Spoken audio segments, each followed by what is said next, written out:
لیکن جو کہ حکومت ہے، دیکھیں مسلم لیگ نواز اور پیپلز پارٹی مین پارٹیز ہیں، مولانا فضل الرحمان ان کے ساتھی ہیں، کبھی ادھر ہیں کبھی ادھر ہیں، ان کا پکی ان کا کوئی اسٹانس نہیں ہے.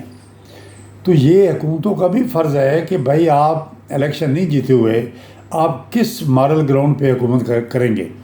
اچھا وہ کیونکہ فوج کی طاقت ہے، اب فوج کے لیے بھی ایک اس میں لیسن ہے، بھائی آپ سب سے بڑی طاقت ہے ملک کی، آپ کا کام ہے کہ آپ اپنی طاقت کا استعمال کریں جہاں حالات خراب ہو رہے ہوں، جہاں انکانسٹیٹیوشنل چیزیں ہو رہی ہوں وقوع پذیر، تو آپ اس کو کلیئر کریں، بہتر کریں ملک کی بہتری کے لیے. لیکن آپ سب سے پیچھے سب سے بڑی طاقت آپ کی ہے اس خرابی کو کرنے کے لیے. ادروائز یہ حکومتیں جو ہیں ان کی کوئی مجال نہیں ہے کہ یہ جیلی مینڈیٹ لے کے حکومتیں بنائیں. اس سینیریو میں ہر پاکستانی پریشان ہے، وہ پاکستان کو ایک بہتر پاکستان دیکھنا چاہتا ہے. وہ لوگ نکل آئے، کراچی سے بھی لوگ آئے.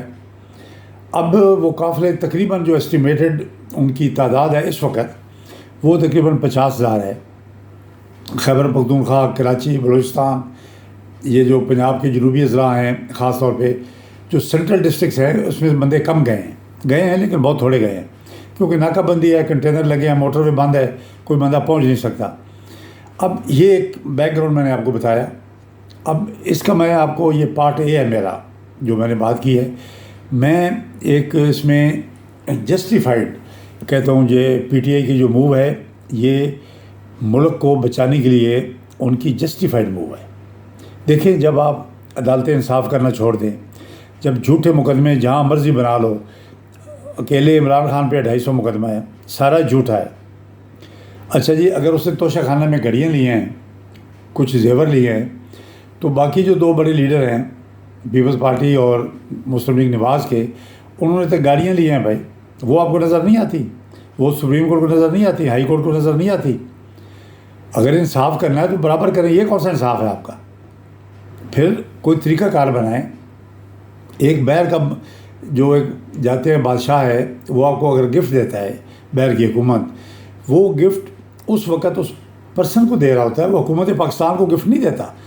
ایک گفٹ ہوتا ہے، ایک جیسچر آف گڈ ول ہے، اس پرسن کو دیتا ہے جو پاکستان کو کا وزیر اعظم ہے، صدر ہے یا کوئی اور شخصیت ہے. تو بھائی کیا اس میں حرج ہے کہ ایک رولز کے تحت اگر وہ چیز وہ لے جائے تو آپ نے وہ چیز کیا کرنی ہے؟ اگر ایک گفٹ ملا ہے بندے کو، وہ اگر آپ رکھیں گے پڑا رہے تو کیا فائدہ؟ نیلام کریں گے. کیوں بھائی؟ ایک بندہ گفٹ دیتا ہے، آپ کیوں نیلام کرتے ہیں؟ ایک طریقہ کار بنائے، اس طریقے کو فالو کریں. جو وائلیشن کرتا ہے پھر سب پہ اپلائی کریں. جس طرح نیب ہے، اب نیب جو ہے وہ ان لوگوں کے لیے تو بالکل فعال ہے جو کہ حکومت کے مخالف ہیں، اور مسلم لیگ نون کی لیڈرشپ جو تھی اربوں روپے کے پروون کیسز تھے وہ انہوں نے معاف کر دیے، اور سپریم کورٹ نے معاف کیا اس پہ، اس کو اپروو کیا قاضی صاحب نے، جو قاضی فیضی سے تھا. وہ ایک بدنما داغ تھا ہمارے انصاف کے نظام پہ، اور اللہ تعالیٰ نے ہمیں نجات دی. دیکھیں قاضی فیض عیسیٰ سے نجات جو ہے، آپ سمجھ لیں کہ پاکستان کا 50% جو پرابلم ہے وہ ختم ہو گیا. اب رہ گیا باقی 50%. اب دیکھیں موجودہ سپریم کورٹ جو ہے اس قابل نہیں چھوڑی کہ وہ انصاف کر سکے. ایک تو سپریم جوڈیشل کونسل ہے جی، وہ تو ایک پرانا ادارہ ہے، آئینی ادارہ ہے. ایک جوڈیشل کمیشن بنا دیا کہ اب جو سیاسی لوگ ہیں وہ یہ طے کریں گے کون سا مقدمہ کون جج سنے گا، کون سا مقدمہ آئینی کورٹ میں جانا ہے. بھائی کبھی ایسے بھی انصاف ہوتا ہے؟ یہ ناانصافی ہے، یہ قابل عمل نہیں ہے، یہ اس کو پاکستانی قوم نہیں مانتی. آئین میں امینڈمنٹ کرنے کا یہ مطلب نہیں ہے کہ بندے اٹھو کے آپ امینڈمنٹ کریں پیسے دے کے اور کہیں جی ایک عذر پورا ہو گیا تو یہ ٹھیک ہے. تو پہلے پارٹ میں جو کچھ ہو رہا ہے یہ بالکل ٹھیک ہو رہا ہے. یہ اس کے علاوہ کوئی پاکستانی عوام کے پاس کوئی اور چارہ نہیں تھا. یہ پارٹ 1 ہے. آپ نے دیکھا بنگلہ دیش میں جو ہوا تھا، کیا ہوا تھا؟ وہ تو بہت تھوڑی سی وائلیشن تھی. وہ نوکریوں کا ان کا کوٹا سسٹم انہوں نے بنایا ہوا تھا حکومت نے. تو وہاں پہ جب وہ پرائم منسٹر کے گھر تک پہنچ گئے تو فوج نے ان کو معاملے کو سنبھالا، پرائم منسٹر صاحبہ کو وہاں سے نکال دیا. یہ بڑی خوش قسمتی ہے، اپنی جان بچ گئی. اب یہ قافلے یہ ہکلا اور کٹی پہاڑی پہ آ گئے ہیں، تقریباً 50,000 آدمی ہیں. ان کو یہ نہیں رک سکتے، یہ اسلام آباد پہنچ جائیں گے. میں پولیس آفیسر ہوں، میرا یہ تجربہ ہے. جتنی مرضی کنٹینر لگا لیں، وہ پیدل چل کے بھی پہنچ سکتے ہیں، کوئی ایسی بات نہیں ہے۔ تو یہ قافلے پہنچ کے ان کو روک بھی نہیں سکتے آپ گولی چلائیں گے، بندے ماریں گے، کیوں ماریں گے؟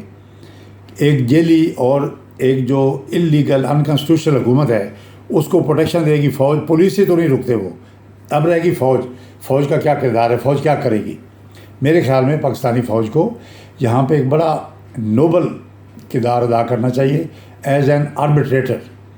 وہ دونوں پارٹیوں کی خود بیٹھے ہیں بیچ میں آرمی چیف۔